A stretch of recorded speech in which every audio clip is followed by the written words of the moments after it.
e 5 estados e o Distrito Federal gastaram 7 bilhões e 700 milhões de reais no combate às drogas em 2023. A informação faz parte de uma pesquisa, o efeito bumerangue e o custo da proibição das drogas, que foi desenvolvido pelo Centro de Estudos de Segurança e também Cidadania. O relatório calculou o orçamento de cada instituição para a aplicação da Lei Geral de Drogas. Além do Distrito Federal, foram analisados os estados da Bahia, Pará, Santa Catarina, Rio de Janeiro, São Paulo. Segundo o estudo, a instituição com maior gasto foi justamente a Polícia Militar, com 2 bilhões e meio de reais. Já o estado com o maior gasto entre os analisados foi São Paulo, com 3 bilhões e 700 milhões de reais. Nós falamos tanto aí justamente da criminalidade, continuando a falar desse tema. E, de fato, então, um dinheiro que poderia, evidentemente, ser muito melhor colocado, né, Ana Beatriz, e que tem se demonstrado ineficaz, né? Ou seja, a gente deve comemorar algum resultado. Não, eu acho que, assim, como todo segmento da nossa atuação aí da polícia, existem resultados que são excelentes, mas existem resultados muito ruins. Quando a gente vê em números a quantidade de dinheiro gasto e a gente olha, estou pegando aqui a cidade de São Paulo, a Cracolândia, por exemplo, tomada de drogas a céu aberto, você vê que algo não está funcionando adequadamente. E aí, eu imagino que estes gastos foram muito mais em incursões policiais para conseguirem resgatar ou interceptar cargas de drogas, como foi comentado pelo Sérgio há pouco, que houve uma apreensão, que acho que foi a maior apreensão da história. Eu imagino que este gasto seja mais para este tipo de operação. Mas existe um outro lado que também precisa ser discutido, que é justamente se a política de criminalização total das drogas faz efeito num país como o Brasil nos dias de hoje. Eu entendo que, óbvio, enquanto as drogas não forem legalizadas, e eu não estou aqui dizendo que elas devem ser, que fique claro, porque já devem estar falando que eu estou aqui defendendo que as drogas são boas, e não é nada disso. Mas, vamos lá. Enquanto as drogas não forem legalizadas, é óbvio que tem que se gastar dinheiro para conseguir fazer as apreensões e para conseguir fazer com que o crime organizado não alcance os seus objetivos, que é de entregar drogas à população. Agora, a gente sabe que a oferta é muito grande. Estamos até agora discutindo a organização dessas atividades criminosas, estamos discutindo o poder dessas atividades criminosas. Então, será que este enfoque que é dado pelo nosso país hoje é o mais correto para combater? Seja na perspectiva de apreensão, seja na perspectiva de como lidar com a questão das drogas perante a sociedade. Porque eu acho que, às vezes, vão ser feitos estudos e vão ser encontrados caminhos que vão, ao mesmo tempo, conseguir fazer com que a atividade criminosa seja limitada, seja porque, por exemplo, aprovou-se ou descriminalizou-se alguma coisa e agora essa coisa vai ser submetida à regulamentação estatal, vai trazer dinheiro para o país, por exemplo, seja porque vai fazer com que as pessoas consigam ter maior noção dos perigos que envolvem as drogas. Porque hoje é tudo assim, é crime, ponto. Mas isso não afasta as pessoas e os jovens tão somente porque é crime. Talvez a regulação, ou talvez a educação da sociedade de uma forma melhor a respeito desse tema fará com que o consumo se reduza. Então, eu acho que assim, hoje não tem o que fazer, tem que gastar, porque tem muita atividade criminosa envolvendo droga, tem que ser combatido. Não dá para falar que é muito dinheiro, então é melhor deixar para lá, pelo amor de Deus. Mas eu acho que a gente tem que analisar essa situação num aspecto macro de uma forma um pouco mais, de uma forma um pouco mais realista mesmo, para entender qual vai ser o melhor caminho para a gente conseguir combater. O Leandro Ferreira, virou uma verdadeira indústria, o Brasil virou protagonista, né? Não produz cocaína, mas é um principal caminho, né? Passa por aqui. Como é que você avalia toda essa situação? Olha, eu vou pegar a continuidade da Ana aqui, que ela não disse com todas as letras, mas eu posso dizer, porque eu sou o liberal mais convicto aqui na Jovem Pan, que eu sou a favor da legalização da maconha, né? Porque eu acho que a gente tem que desmonetizar o crime organizado em tudo aquilo que for possível, né? Tem um movimento para desfinanciar as polícias nos Estados Unidos, né, que é o Defund the Police, mas eu estou achando que a gente tem que falar em desmonetizar o crime organizado. Então, naquilo que diz respeito, por exemplo, à maconha, que é um produto que faz com que muita gente se coloque em risco, vá lá gastar junto ao tráfico de drogas, eu acho que a gente teria alternativas melhores que, inclusive, poderiam representar um mercado em desenvolvimento muito forte no mundo hoje, que é esse da maconha, inclusive para finalidades medicinais e industriais, mas também para lazer e recreação. Agora,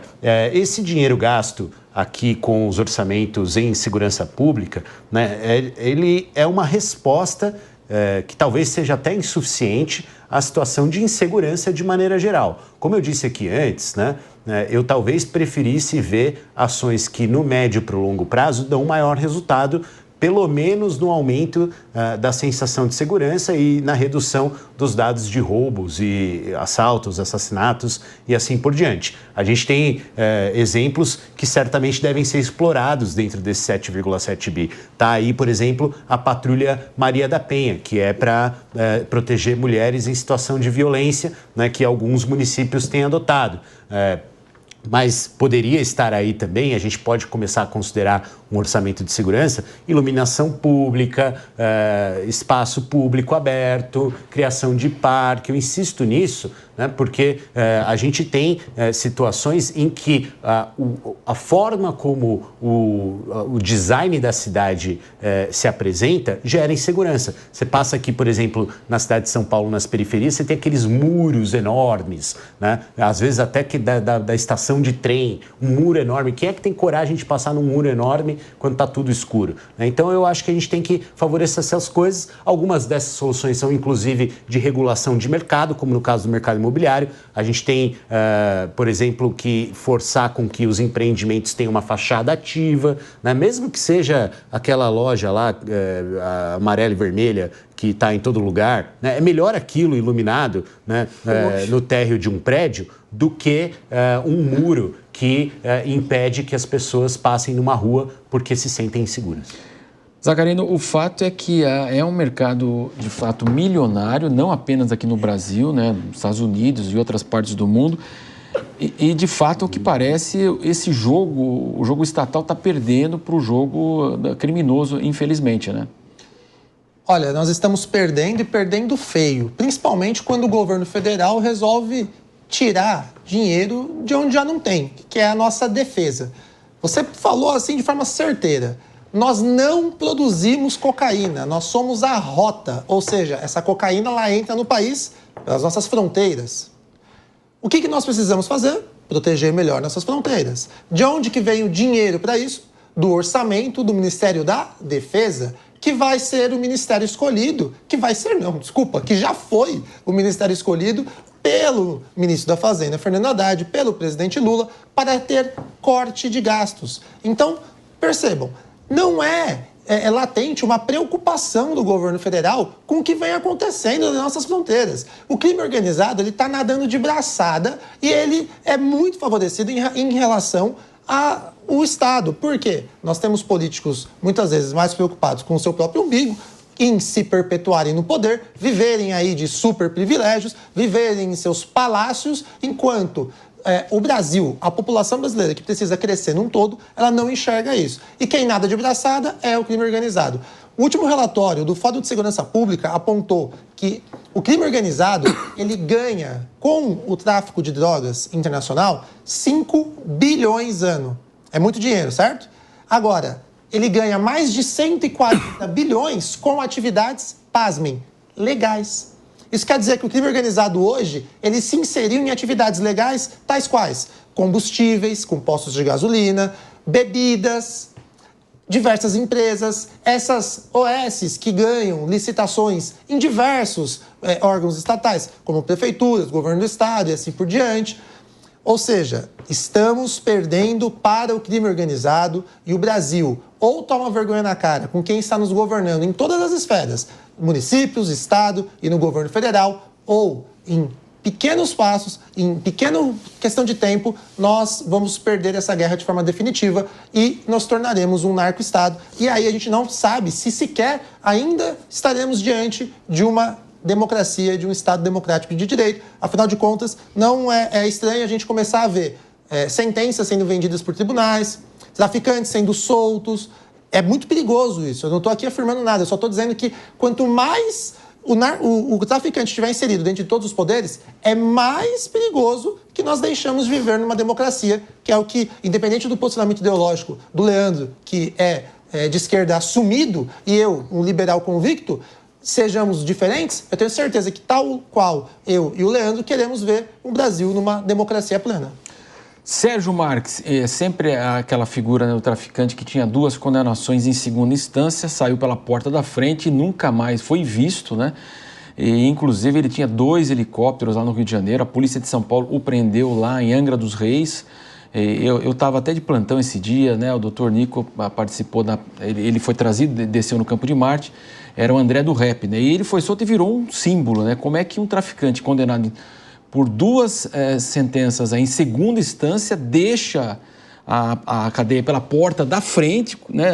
Entrou no carro lá, não saiu correndo, não, entrou no carro, fechou a porta. E é claro, você acha que ele vai voltar um dia, Sérgio? Nem como turista, né?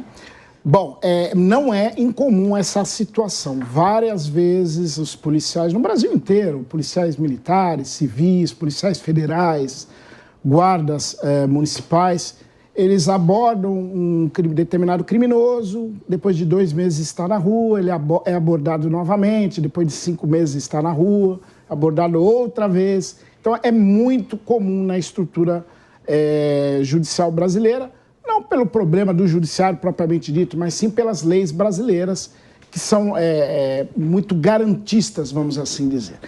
Agora, sobre a pesquisa em si, eu tive a curiosidade de pesquisar, acredito eu que seja uma ONG, que é o Centro de Estudos de Segurança e Cidadania.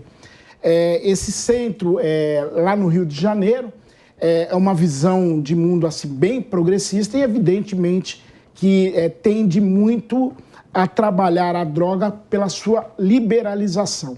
Então, é interessante sempre que nós olhemos o que está escondido nas letras, né? Então, por que essa pesquisa? Justamente para provocar a sociedade brasileira a respeito da liberação das drogas, reafirmando o posicionamento do STF, que libera até 40 gramas a maconha no Brasil, teoricamente. Só que quem deveria fazer isso é o Congresso Nacional e não o STF, porque nós votamos os nossos representantes e os representantes do STF são agentes políticos. Então, tem toda essa questão por detrás, né? Então, uma pesquisa dessa é sempre bom nós olharmos a origem de quem pesquisa e quem apoia essa pesquisa. Depois entrem no site e verifiquem as empresas que apoiam